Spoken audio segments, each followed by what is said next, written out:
Sa mga magulang, siguraduhin pong malinis sa mga kinakain ninyong mga anak sa eskwelahan.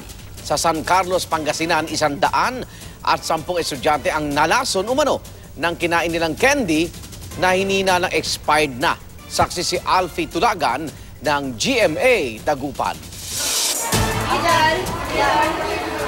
Napuno ng mga estudyante ng Gulao Integrated Elementary School, San Carlos ang PEDSA ward na ito sa Pangasinan Provincial Hospital.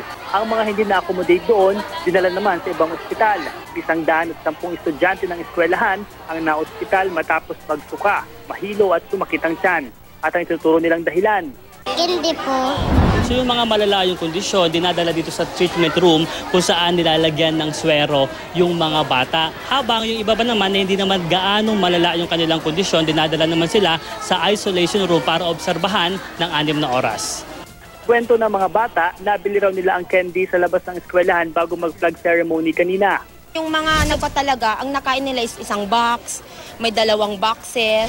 Food poisoning ang tawag natin yan. No? Usually, in 3 to 4 hours yan. Or kahit 2 hours kung talagang maraming nakain.